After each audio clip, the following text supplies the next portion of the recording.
Remember when a movie hijacked an entire summer, rewired how Hollywood sold blockbusters, turned a laptop into a weapon, and somehow made blowing up the White House feel patriotic? Well, in the summer of 1996, Roland Emmerich and Dean Devlin dropped a film about city-sized alien ships and a ragtag group of humans who refused to go down without a fight. Will Smith as a hotshot pilot with attitude to spare, Jeff Goldblum as the cable guy who cracked the alien code, Bill Pullman as the president who decided to fly the mission himself, Mary McDonnell, Judd Hirsch, Vivica A. A cast that somehow made the end of the world feel personal. It cleared over 800 million worldwide. It broke record after record, and it reset what a summer blockbuster was really allowed to be. But the story behind the camera is almost as wild as the one up on screen. The casting fights, the legal scramble, the monster slime that came off a drugstore shelf, the accidental genius that turned all of it into one of the defining moments of the decade. And today we're going to count down 15 weird facts about Independence Day. And stick around for number one, because the president almost went to a completely different actor, and the Fox executive who blocked it got the single worst prediction of his career. Tell us in the comments some facts that maybe you already know about this movie. And before we get into it, be sure to like, subscribe, and ring the bell. It genuinely does help this channel. All right, let's go save the world. Number 15, the military walked, and the reasons were weirder than you've heard. Now, you know the movie has struck a nerve when the actual military reads the script, makes a list of complaints, and then walks. Early on, the production was in talks with the U.S. military, the kind of deal where you get equipment, locations, and aircraft that make a war film feel real. Devlin even pitched it to the Pentagon as a recruitment dream, promising that it would make every kid in the country want to fly a fighter jet. But then the military read the script. The clean version of the story is that Area 51 was the one sticking point. The Pentagon didn't love a plot built on the idea that the government had been secretly hiding crashed alien spacecraft for decades. And when the filmmakers refused to cut it, they walked. That part is true. But the full list of Pentagon objections was messier and considerably funnier. The brass didn't like the president personally flying into combat, and they didn't like the army being portrayed as helpless. They really didn't like the Pentagon itself getting blown up, and no joke, among the formal complaints was that Will Smith's character steals a helicopter and is dating a stripper. The thing that everyone remembers is the Area 51 thing, but the thing that the Pentagon actually filed paperwork over included a stolen chopper and a stripper girlfriend. Sometimes the real story is the better one. Number 14, Fox almost didn't cast Will Smith. Something that seems unthinkable right now. In 1995, studio executives at 20th Century Fox didn't think Will Smith belonged in Independence Day. Smith was coming off the Fresh Prince of Bel-Air and Bad Boys. He had charisma that practically melted through the screen.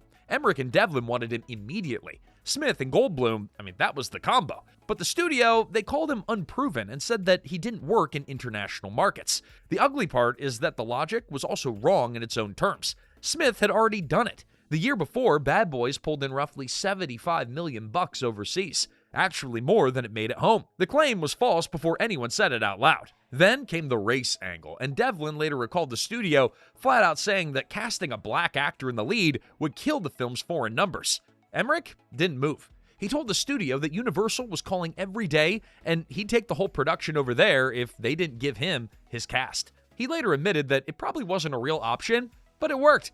Independence Day grossed over $817 million worldwide, the highest-grossing film of the year. It did fine overseas, and Smith became one of the biggest movie stars on all of the planet. He then opened 8 consecutive films at number 1, each one clearing over $100 million, on a movie that the studio tried to keep him out of. The argument sounds embarrassing today. With his own overseas numbers already sitting right there, it should have sounded embarrassing back in '95.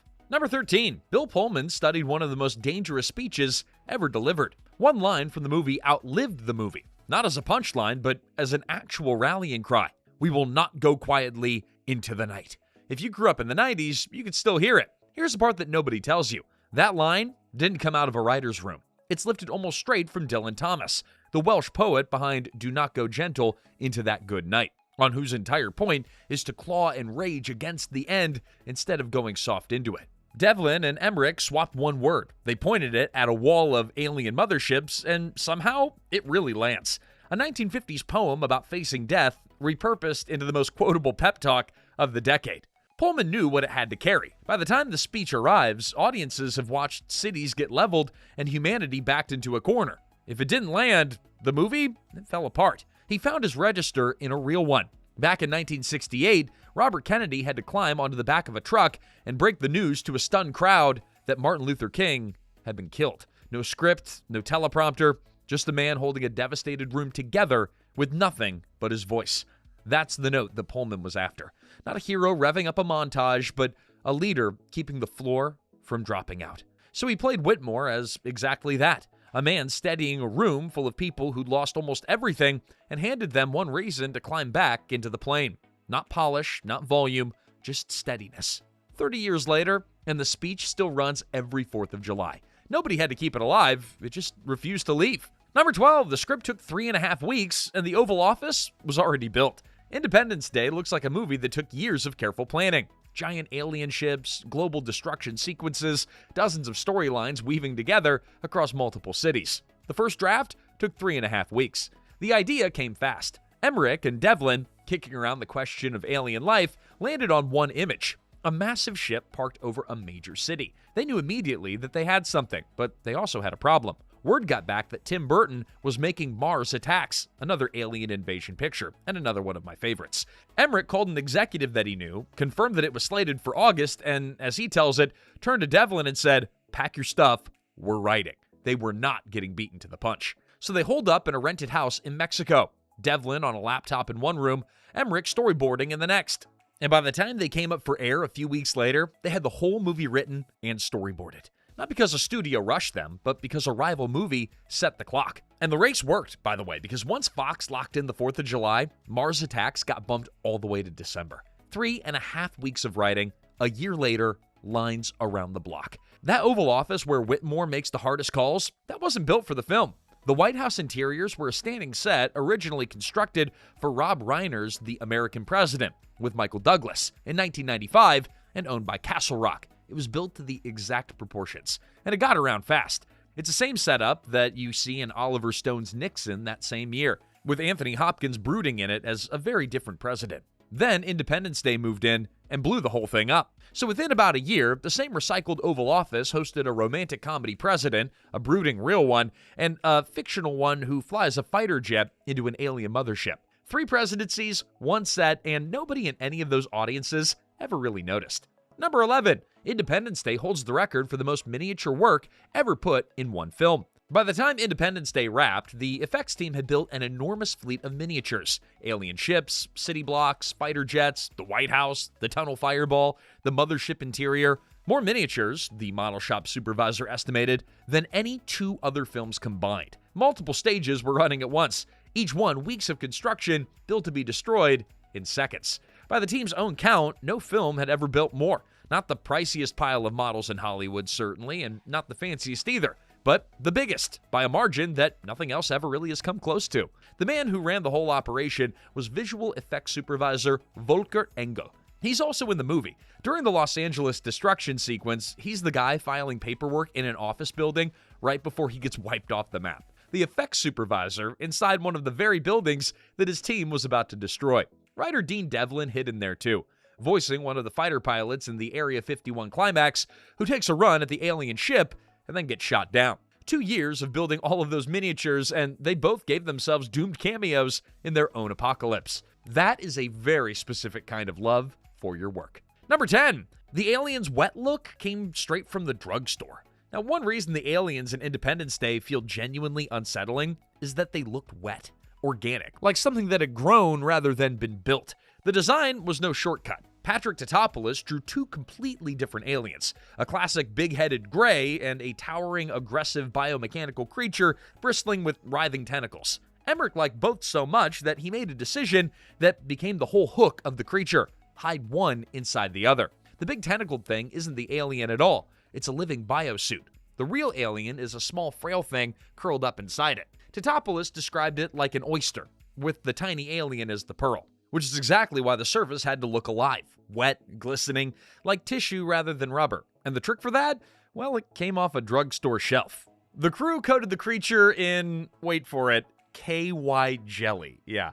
On camera, it caught the light and read as wet living tissue. Slick, organic, just hatched. It was a simple trick, remarkably effective. The aliens were brought to life with a mix of puppets, mechanized rigs, and a wearable suit, and that drugstore sheen was layered over all of it to sell the idea that this thing was breathing. So yes, one of the most memorable movie monsters of the 90s got its skin-crawling, just-born glisten from something that you'd find next to the...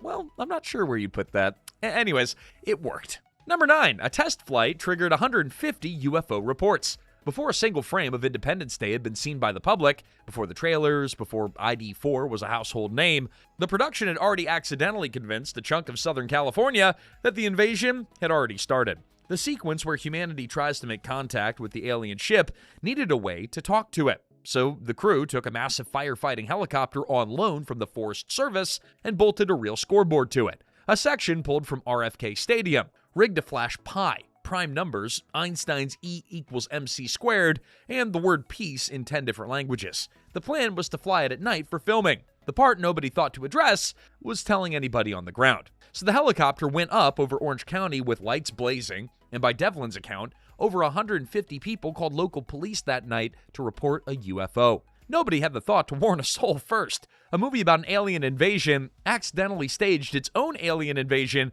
before anyone had paid to see it. Free marketing, very on brand. Number 8, What the Hell Is That Smell was unscripted. The scene where Steve Hiller drags an unconscious alien across the desert, narrating his disgust the whole way, is one of the film's biggest laughs. It also wasn't in the script. Will Smith's line, "And what the hell is that smell?" was improvised on the spot. The sequence was shot at the Bonneville Salt Flats in Utah, a blinding white stretch near the Nevada line that photographs like another planet. On screen, it's clean and almost beautiful. On the ground, it's a furnace, flat salt throwing the heat straight back up. There was no shade for miles, and a heavy alien prop to haul take after take. And the smell, it may not have been acting. The flats sit right by the Great Salt Lake, home to untold millions of brine shrimp. And when they die off and the wind stirs the mud, the stench, it's genuinely pretty putrid. And nobody thought to warn Smith. So when he grumbles his way across that salt pan, the disgust on his face, well, he had plenty to work with. It wasn't a one-off either. By Devlin's account, well over half the dialogue in Jeff Goldblum's scenes with Smith and Judd Hirsch was improvised too, which is exactly why so many of the film's most quoted moments came from the actors riffing, not necessarily from on the page. All right, halfway through, guys, I've got a question. What's the one moment from Independence Day that you still think about? The White House? For me, it's probably the speech, or maybe Randy Quaid flying into the alien ship. Well, anyways, drop it in the comments below, and if you're enjoying this countdown, hit that like button and subscribe. It keeps these Remember When deep dives coming. All right, we're almost ready to light those victory cigars. Number 7, the Jurassic Park callback hiding in Independence Day. In 1993, Jeff Goldblum was in the back of a Jeep with a T-Rex bearing down, gasping, "Must go faster." And in 1996, while flying out of an exploding alien mothership, he said it again, the exact same line. Now, what most people get wrong, though, is that Goldblum didn't sneak it in himself. The filmmakers put him up to it. They loved the Jurassic Park line, and they asked him to drop it into the escape scene. And Goldblum was actually a little reluctant, worried about lifting a line straight out of a Spielberg movie. "I hoped Mr. Spielberg wouldn't be unhappy," he said. And the Jurassic Park original, though, that also wasn't Goldblum's invention. Spielberg tossed it to him on the day, mid-chase. 2 films, 3 years apart, completely different monsters. And the same instinct, go faster. Jeff Goldblum contains multitudes, and they're all running away from something very large. Number 6, the dog scene was a last-minute addition, and it wrecked everybody. Independence Day kills millions of people on screen. Cities are leveled, entire populations vanish in fireballs, and for most of the film, audiences process it as just spectacle. But then, a dog runs from a fireball, and the whole theater loses its mind. Boomer, the Hiller family's yellow Labrador, has to reach a tunnel maintenance alcove before the alien firestorm sweeps through. The dog playing him was a yellow lab named Dakota, who'd already starred as the title character in Far From Home, The Adventures of Yellow Dog. And the whole near-death moment was, by most accounts, a late addition to the production. Dakota was filmed against a blue screen, jumping on and off a car with a miniature tunnel and fireball composited in around him afterward. And at test screenings, it stopped the movie. Not the White House exploding, not the fighter jet battles, but the dog. Devlin's read on it was that audiences shrugged off a leveled city but came apart over one dog running from the fire, which he figured says something about all of us. The filmmakers noticed. Boomer didn't just survive the tunnel, he stayed at Jasmine's side as she searched the ruins of Los Angeles, the journey that leads him to the injured First Lady in the wreckage. And of course, he's right there in the final reunion shot at the end. A character added late, shot on a blue screen, accidentally becoming part of the film's emotional through line, which tells you everything about audiences, too. You destroy a city, that's just spectacle. But threaten a dog, that's personal. Number 5. The film almost shipped as Doomsday, and ID4 is why. Now, two of the most recognizable things about Independence Day come from the same problem: the abbreviation that everyone remembers, and the title that the movie almost didn't have. By Pullman's account, Fox wanted to call it Doomsday. Generic, kind of gloomy, exactly the kind of name a disaster movie would wear in the mid-90s. Emmerich and Devlin wanted Independence Day. The catch? Well, Warner Brothers owned the rights to that title from a 1983 film. So for the shoot, the production ran under a code name, ID4.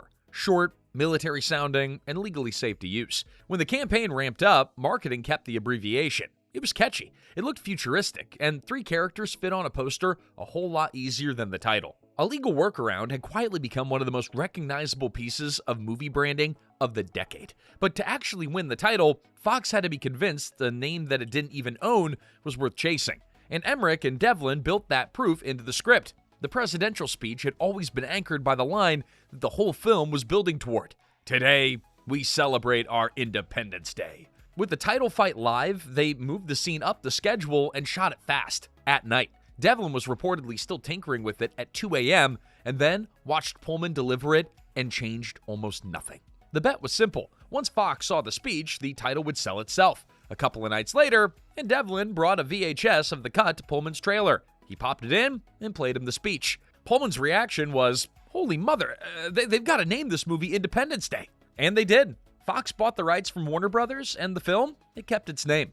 A title that they had to go out and buy, a nickname that was only made to dodge a lawsuit, and both stuck. Number 4. Jasmine was almost played by a completely different Fox. Before Vivica A. Fox played Jasmine, the role was headed somewhere else entirely. Jada Pinkett Smith was in serious consideration for the part, the love interest for Will Smith's Captain Hiller. She was already on Hollywood's radar. The studio wanted her for the role, and it made a certain obvious sense. There was, though, a scheduling problem. Pinkett Smith had already committed to The Nutty Professor with Eddie Murphy, and the 2 films were shooting at the same time, so she passed on Independence Day. Vivica A. Fox almost didn't even get a shot at the audition. Her agent initially told her that the role was out of her league. Then, a producer's wife, home and pregnant, watching daytime TV, saw Fox on The Young and the Restless and asked if they had found Jasmine yet. They hadn't, so they called her in. She got the part, and before she and Will shot the reunion scene, Fox quietly reached out to Pinkett Smith, who, at the time, was Will's girlfriend, just to make sure that everyone was on the same page. And Pinkett Smith gave her blessing. The role changed Fox's career overnight. Director F. Gary Gray came to watch her on Independence Day's set and then cast her and set it off shortly after. Independence Day was the moment that Hollywood began seeing her differently. Jada passed, and Vivica auditioned on a tip from a producer's pregnant wife, and one of the film's most memorable performances almost didn't even happen. Number 3, they blew up the White House in a single take. There was no second try. The most famous visual effect of the entire decade, the White House going up in a wall of fire, gave the crew exactly one shot. There's no CGI fallback. The model was about 15 feet wide, built from a plaster shell over a metal frame, detailed down to the interior floors and furniture. It was constructed for one purpose: be destroyed. Which meant the explosion had to be right the first time, because there's no spare. 9 cameras rolled at once, several running at high speed so the footage could be slowed to give the blast the scale of a real building. It went up in a single take. The pyrotechnician who rigged the shot, Joe Viskocil, was the same man who had blown up the Death Star for Star Wars 2 decades earlier. A few months after Independence Day, he and 3 colleagues accepted the Oscar for Best Visual Effects at the 69th Academy Awards,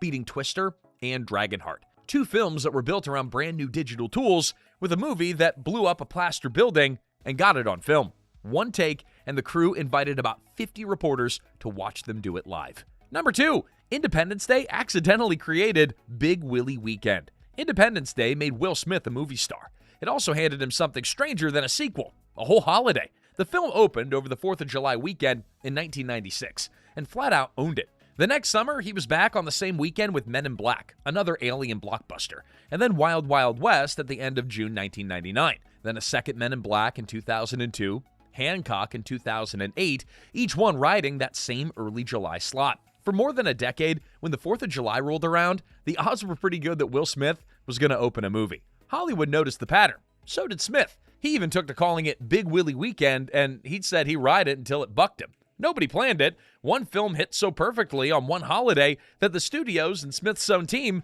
just kept going back to the same well. Can't blame them. For a generation of moviegoers, the 4th of July didn't only mean fireworks, it also meant that Will Smith was about to save something. The planet, New York City, or just the general concept of fun. What started as one successful release quietly became one of the strangest traditions in all of Hollywood, and a very lucrative one too. And number 1, the president was almost played by Kevin Spacey. Before Bill Pullman ever stepped up to that microphone, the role of President Whitmore was written for someone else entirely, and the president wasn't even supposed to be the hero. Co-writer Dean Devlin, an old high school friend of Kevin Spacey, wanted Spacey for a version of the character originally written as a villain with a late twist toward heroism. He made the studio a pitch. We can get Kevin for $200,000 right now. In a year, he's going to win an Oscar, and he'll cost $2 million. The Fox executive's reply was, Kevin Spacey will never win an Oscar in my lifetime. Well, Spacey won that Oscar, actually, Best Supporting Actor for The Usual Suspects, within months. The role went to Bill Pullman, and the character was rebuilt from the ground up. Not a villain with a twist, but a leader. One bad call, one rebuilt character, and the role changed hands. The character changed shape, and Independence Day ended up with a completely different president than the one that was originally imagined. Two things can be true at once. The Fox exec, he got it dead wrong. But ultimately, this was the right movie. And there you have it, everyone. 15 weird and wild facts about Independence Day. A movie written in 3.5 weeks, built partly on borrowed sets, nearly called Doomsday, and almost headlined by a different president entirely. Which fact got you? Well, drop it in the comments and share this with someone who still gets goosebumps during that speech. Like, subscribe, and ring that bell. And until next time, remember, no matter how bad your day gets, at least you weren't the guy assigned to welcome a 50-mile-wide alien mothership to Earth. This is Remember When.